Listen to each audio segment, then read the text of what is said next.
Buenos días, profesor. Hoy nos corresponde explicar los temas que conllevan la semana 13. Los integrantes del grupo son Eliana Elizabeth Rengifo Arellano, Bernardo Javier Liñán Ojeda, Yanira Abigail Minaya Peralta, Delia Claret Calderón Carrillo, Valery Mejía Fernández y quien les habla Caterina Luján. Como introducción tenemos que estructuras de concreto en su mayoría son continuas y que su carga axial se encuentra actuando con un momento flexionante. Si se estudia a detalle la carga axial, podemos entender a lo que se refiere como el funcionamiento de las estructuras, así como la resistencia que puedan llegar a tener sujetos a otras acciones. Como siguiente punto tenemos la definición de carga axial. Es aquella fuerza que se encuentra actuando en el eje longitudinal de una estructura. Este comprime o tensiona el eje axial en direcciones contrarias, por lo que no habría un movimiento del elemento en sí que podría tomarse como desplazamiento. Como se observa en las siguientes imágenes, tenemos que en la primera una columna llega a soportar la carga axial, que se sitúa en direcciones opuestas, comprimiendo sin provocar que nuestro elemento se desplace. Mientras que en la segunda imagen se tiene la carga radial como la fuerza que se produce perpendicular al eje, a diferencia de la carga axial que se produce de forma paralela. En clasificación, tiene la carga concentrada en un punto, el cual está apoyado sobre lo que sería una superficie pequeña, así como podemos observar en el gráfico, con dimensiones A y B. La acción que tiene sobre el plano lo consideramos como carga dirigida hacia el baricentro, como nos indica la flecha apuntando hacia la base del elemento. La segunda sería la carga linealmente distribuida, que prácticamente se encuentra repartida en cargas que se simbolizan como flechas a lo largo del cuerpo, en este caso L. La carga total que el elemento debe soportar es la suma de cada una de estas cargas, debido a su peso propio ejercido. En el gráfico inferior, esta carga se origina en una superficie, o también losa, contigua que se apoya en una viga. Por último, la carga superficialmente distribuida es aquella que está repartida en una superficie, cuyo valor se expresa en unidades de fuerza sobre unidades de superficie. Si su espesor es constante, la carga será superficial y uniformemente distribuida. Podremos decir que la carga y el peso son similares cuando la carga es concentrada. Área de la sección transversal. La sección transversal de un cuerpo es perpendicular a su eje predominante. Esta sección tiene un área que se denomina área transversal y se halla calculando el área de la sección según su forma o dimensiones. Por ejemplo, la sección transversal de un cable redondo sería el área va a ser igual a pi por radio al cuadrado. Fórmula de la flexión. Un elemento sometido únicamente a fuerzas transversales. Estas secciones quedan sujetas a esfuerzos normales. La fórmula es sigma es igual a mc sobre i, donde sigma es el esfuerzo en las fibras externas de la viga, m es el esfuerzo de las fibras externas de la viga, c es la distancia del eje centroidal de la viga a las fibras externas, EI es el momento de inercia de la sección transversal con respecto a su eje centroidal.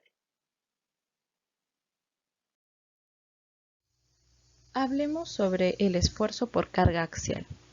Este busca representar la intensidad de fuerzas distribuidas a través de una sección dada.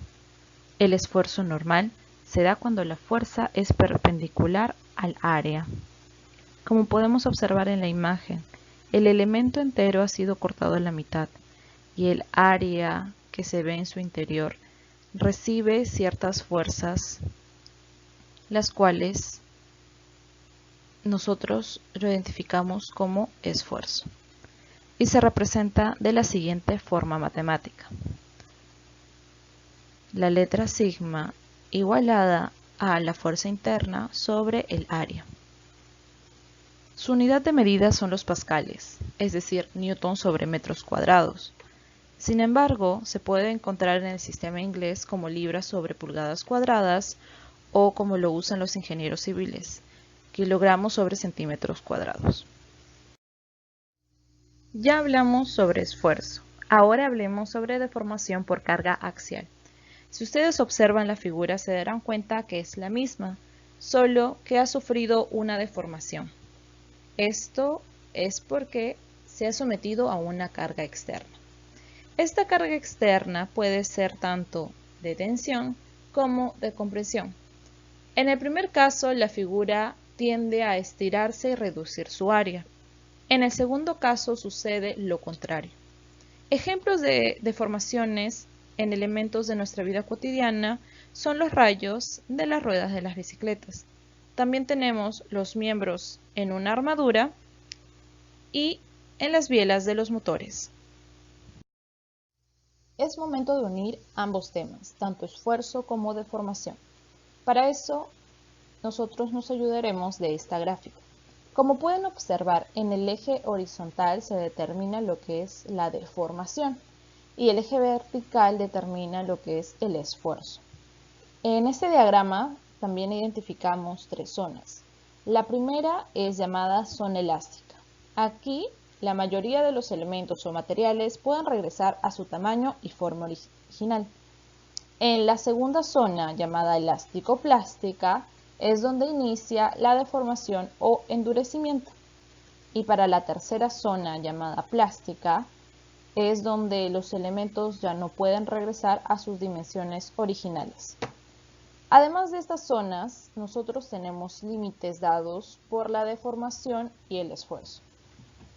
El primer límite, el cual es la letra A, es llamado límite lineal o proporcionalidad. Es el valor máximo del esfuerzo que el elemento puede soportar. Y así tanto el esfuerzo como la deformación tienen valores proporcionales. Para la letra B, el límite es llamado elástico o punto cedente. En este punto se origina lo que es la fluencia y no se recupera totalmente la forma original, sino queda una leve deformación. Para el tercer punto, que es la letra C, el esfuerzo de fluencia, o también llamado comportamiento plástico, origina un alargamiento o fluencia más notorio, ¿no? Y sin necesidad de que el esfuerzo aumente. Inclusive, este puede disminuir. Para el cuarto punto, la letra D, se llama esfuerzo último o de resistencia a la tracción. La tensión en este punto ha alcanzado el máximo y en materiales metálicos se produce el fenómeno de la estricción, es decir, el encuellamiento o reducción del área, como podemos ver en la imagen. Para el último punto, llamado punto de fractura o ruptura, como se muestra en la gráfica y como su nombre lo dice, se generan rupturas del material debido a una tensión, ya sea inferior o igual a la anterior. Luego de haber analizado nuestro diagrama y para evitar llegar al punto de ruptura o de fractura, debemos tener en consideración los siguientes cálculos. En primer lugar está la deformación unitaria que nos permite ver en longitudes cuánto se ha deformado nuestra figura, representada por epsilon e igualándola a delta sobre la longitud inicial del elemento. También tenemos lo que es la ley de Hooke, que nos permite obtener el módulo de elasticidad por la deformación. Si nosotros movemos estos términos, tenemos esta equivalencia, que sería lo mismo. Pero ¿para qué hacemos eso? Pues al tener en ambos cálculos el símbolo de epsilon, pues lo igualamos. Al igualar estos épsilons vamos a obtener la fórmula general de deformación por carga axial. Entonces, en primer lugar tenemos que sigma sobre el módulo de elasticidad es igual a delta sobre la longitud inicial. Y no olvidemos que el esfuerzo es sigma. Entonces, sigma se iguala a lo que es fuerza interna sobre área. Y esto se reemplaza teniendo que sigma sobre el módulo de elasticidad es igual a la fuerza interna sobre el área por el módulo de elasticidad. Continuamos reemplazando valores e igualándolos y tendremos la fórmula general de deformación por carga axial. Sé que suena un poco complicado y que además se tienen que tener algunas consideraciones, pero más adelante con mis compañeros podremos ver lo que es deformación unitaria y ley de Hooke individualmente. Por ahora, ya tenemos una idea de cuál es la fórmula necesaria para evitar llegar a lo que es el punto de fractura. Deformación unitaria. Se puede definir como la relación existente entre la deformación total y la longitud inicial del elemento, la cual permitirá determinar la deformación del elemento sometido a esfuerzos de tensión o comprensión axial. Se pueden desarrollar en dos tipos, normal y la de corte. Deformación unitaria normal. Para poder hallar la deformación unitaria normal promedio en un objeto que sufrió una deformación debido a fuerzas, vendría a ser la variación de la longitud sobre la longitud inicial de dicho objeto, y no importa la forma que tenga exactamente. Hay casos en que la deformación no es uniforme a lo largo de la barra. Por ejemplo, ¿qué pasa si en esta barra actúa la acción de su propio peso? Entonces, la deformación unitaria normal de esta ecuación vendría a ser diferente de la deformación unitaria normal en un punto arbitrario o a lo largo de la barra. Si analizamos esta barra en el límite, obtendremos una cantidad definida ubicado en el punto O, indicado por esta expresión. Ahora, si analizamos el otro cuerpo y el punto A se le acerca al punto B o viceversa, su separación delta de S tiende más al cero, lo que da a entender que delta de S' también tenderá más al cero. En el límite, la deformación unitaria normal en el punto A y en la dirección del eje N viene dado por esta expresión. Cuando el elemento es de sección variable, el esfuerzo normal también varía a lo largo del elemento.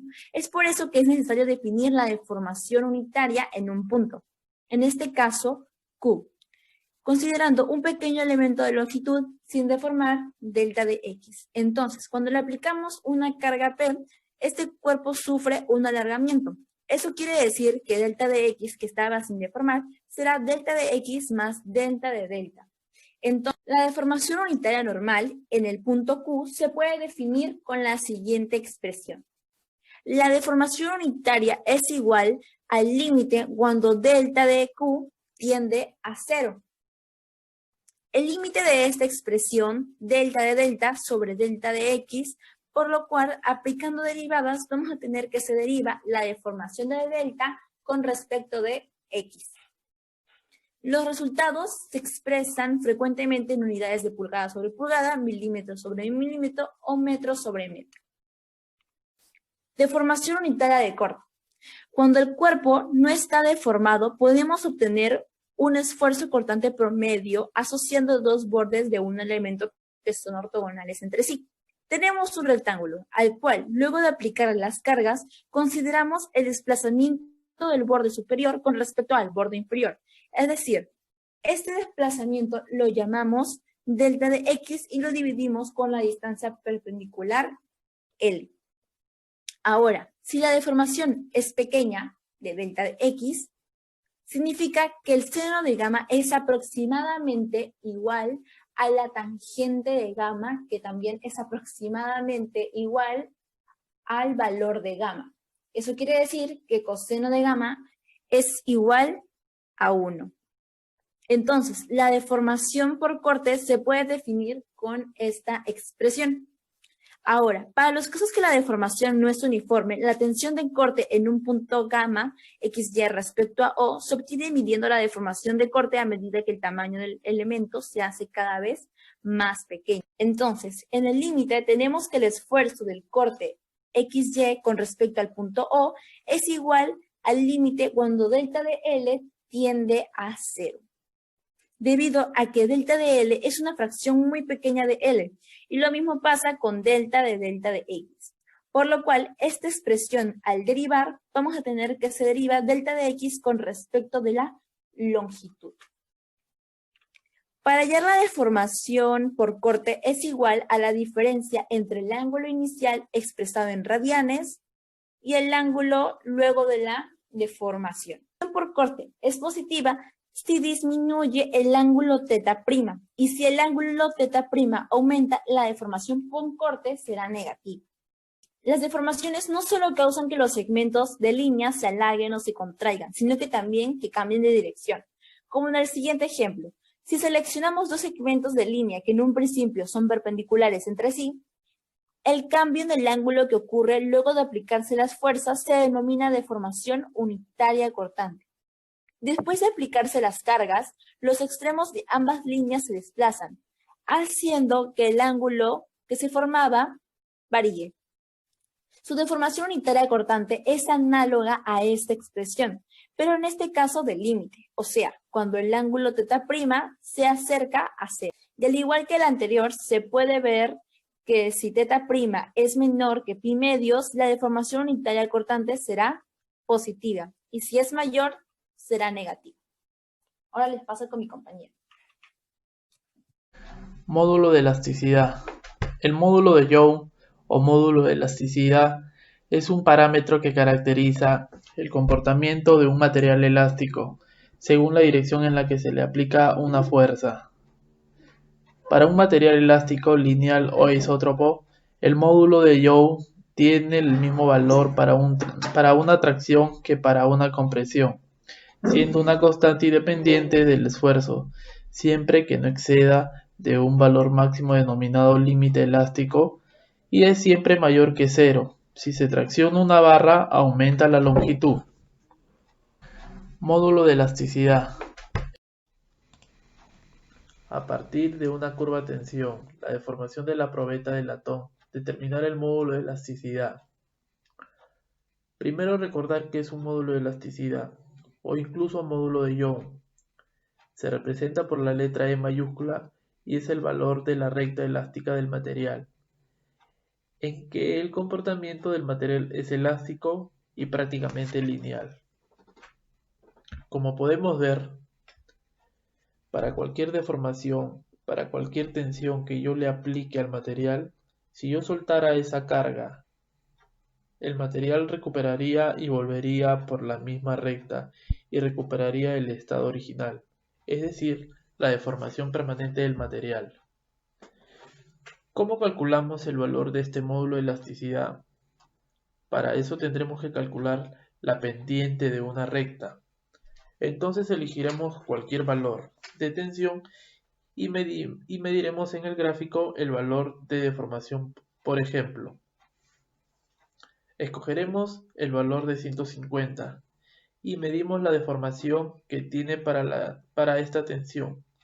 Como vemos en la gráfica, que para 150 la deformación que tendrá sería de 0,0018. Si hacemos esa división, nos quedaría que el módulo de elasticidad sería de 83.333 megapascales, lo que es lo mismo decir 83,33 gigapascales, que son las unidades que se suelen utilizar para dar los módulos de elasticidad de los materiales metálicos. En el caso eligiéramos el valor de 200 y medimos la deformación que tiene para esta tensión, como vemos en el gráfico, que para 200 la deformación que tendría sería de 0,0024, y si hacemos la misma división nos quedaría que el módulo de elasticidad sería 83.333 megapascales, lo que es lo mismo decir, ¿no? 83,33 gigapascales. De igual manera sería si escogiéramos el valor de 100, haríamos la misma división, pero en este caso sería entre 0,0012 y el resultado sería lo mismo.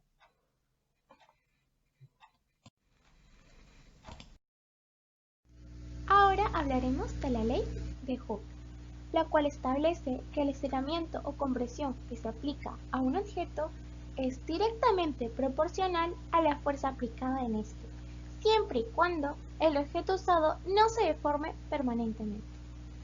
Ahora veremos una de las fórmulas más comunes de la ley de Hooke, la cual consiste en que la fuerza deformadora aplicada es igual a la constante de elasticidad por la deformación relativa. Una vez se conoce la constante del resorte, la cual es K, y la masa del objeto conectado a este, se puede calcular la frecuencia angular de oscilación del resorte con la siguiente fórmula. La frecuencia angular de oscilación del resorte es igual a la raíz cuadrada de la división entre la constante de elasticidad con la masa del objeto. A continuación, veremos tres ejemplos de la ley de Hooke. Por ejemplo, en el primer gráfico encontramos el caso de un resorte estirado, en donde la fuerza deformadora aplicada tiene un valor negativo y la deformación relativa un valor positivo. En el segundo caso, el resorte no realiza algún esfuerzo, es decir, se encuentra en la posición de equilibrio, donde tanto la fuerza deformadora como la deformación relativa tienen un valor de 0. En el tercer caso, encontramos el resorte comprimido, en donde la fuerza deformadora tiene un valor positivo y la deformación relativa un valor negativo. Ahora hablaremos de otra fórmula que también se usa en la ley de Hooke, la cual solo se podrá aplicar cuando la relación entre el esfuerzo y la deformación unitaria no exceda el límite proporcional. Dicha fórmula viene de otra que se había mencionado anteriormente por una compañera, que resultó al final que la deformación es igual a la división entre la fuerza por la longitud con el módulo de elasticidad por el área. A continuación presentaremos unos cuantos ejercicios, comenzando con este, el cual consiste en que una barra circular de 4.3 metros de longitud y 1.60 centímetros de radio se alarga 0.092 centímetros al someterla a una fuerza de tracción de 650 kg. Determina el esfuerzo, la deformación unitaria y el módulo de Young. En base a este enunciado podemos recopilar los siguientes datos. Sabemos que el radio vale 1.60 centímetros, que la variación de longitud con la que fue sometida la fuerza a la longitud original tiene un valor de 0.092 centímetros, que la longitud inicial es de 4.3 metros y la fuerza ejercida a esta barra es de 650 kg. Ahora hallaremos lo primero que nos pide, que es el esfuerzo, cuya fórmula ya ha sido mencionada en las diapositivas anteriores. Al no conocer un dato de esta fórmula, que es el área, lo hallaremos con la fórmula basándonos en que estamos ahorita analizando una barra circular, por ende el área sería pi por radio al cuadrado.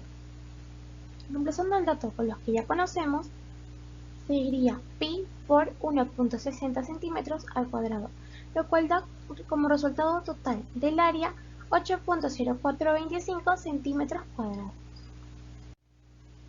Una vez que conocemos el área, lo podremos reemplazar en la fórmula original, la cual consiste en que el esfuerzo es igual a la fuerza ejercida sobre el área de este objeto. Entonces sería 650 kg sobre 8.0425 centímetros al cuadrado, lo que da como dato total del esfuerzo 80.821 kg sobre centímetros cuadrados. Ahora hallaremos la segunda que nos piden, que es la deformación unitaria, usando la siguiente fórmula que también fue mencionada en las anteriores diapositivas. En esta situación ya contamos con los datos que nos pide esta fórmula, por lo tanto solo nos queda reemplazar y esto nos da como dato de la deformación unitaria 0.000213954. Por último, hallaremos el módulo de Young, lo cual va a ser más sencillo porque ya obtuvimos en el paso 1 y en el paso 2 los datos que se requieren para esta fórmula. Al reemplazar los datos ya conocidos, nos da que el módulo de Young es 377.749,4228 kips sobre centímetros cuadrados. Ahora resolveremos otro ejercicio, el cual nos dice que debemos determinar la deformación de la varilla de acero mostrada en la figura bajo las cargas dadas. Y tomando en cuenta que el módulo de elasticidad tiene un valor de 29 por 10 a la 6 PSI. En el gráfico mostrado podemos apreciar que ya existen fuerzas en puntos específicos, lo que nos da a entender que las fuerzas aplicadas en estos bloques es diferente. Por lo tanto, lo vamos a dividir en 3 secciones para poder analizar de una manera óptima cada fuerza. Comencemos analizando el bloque CD, cuya fuerza ya existente está al lado derecho y tiene un valor de 30 kips. Y como sabemos que este bloque tiene que estar en equilibrio, la fuerza CD tendría que tener dirección a la izquierda y un valor de 30 kips. Analizando la dirección de las flechas, se están separando, por lo tanto aquí existe lo que es la tensión. Luego analizaremos el bloque BC. Las fuerzas ya existentes en este son las que van a la derecha, que es de 30 kips, y las que van a la izquierda, de 45 kips. Como podemos notar, el mayor valor de las fuerzas va a la izquierda, y para que esto esté en equilibrio tendremos que contrarrestarlo poniendo la fuerza BC a la derecha, y tendrá un valor de 15 kips. Apreciando ahora solo el bloque BC, podemos darnos cuenta que las flechas están chocando, por lo tanto, aquí existe lo que es la compresión. Y en el caso, cuando analicemos AB, las fuerzas existentes son las que van a la derecha, son 30 kips y 75 kips, las que van a la izquierda de 45 kips. En este caso, el mayor valor de las fuerzas es hacia la derecha, por lo tanto, la fuerza B tiene que estar a la izquierda y debe tener un valor de 60 kips. Ahora, analizando solo el bloque AB, podemos darnos cuenta que las flechas se están alejando. Por lo tanto, aquí existe lo que es la tensión. Una vez hallada todas las fuerzas, podremos hallar la deformación total, la cual es la deformación de AB más la deformación en BC más la deformación en CD. Pero aquí hay un detalle. Hemos puesto que la deformación en BC es negativa, por el hecho de que, como hemos analizado anteriormente, podemos apreciar que la fuerza BC es de compresión, es negativa, no es como las demás que se extiende y es positiva. Por lo tanto, en esta ecuación se va a restar. Continuando, la deformación total es igual a el desglose de las deformaciones, que sería la fuerza en AB por la longitud en AB sobre el módulo de elasticidad por el área AB, menos la fuerza en BC por la longitud en BC sobre el módulo de elasticidad por el área en BC, más la fuerza en CD por la longitud en CD, el módulo de la elasticidad por el área en CD. Podemos darnos cuenta que todas tienen en común lo que es el módulo de elasticidad, por ende lo vamos a factorizar, dando como resultado el siguiente. La deformación total es igual a 1 sobre el módulo de elasticidad teniendo en corchetes la fuerza AB por el lado AB sobre el área AB menos la fuerza BC por el lado BC sobre el área BC más la fuerza CD por el lado CD entre el área CD. Ahora hay que prestar atención a las unidades que se usan. Podemos darnos cuenta que la fuerza tiene como unidades los kips y nosotros lo vamos a pasar a libras. Hay que recordar que un kips equivale a 10 al cubo de libras. Ahora analicemos las unidades cuando aplicamos lo que es el lado.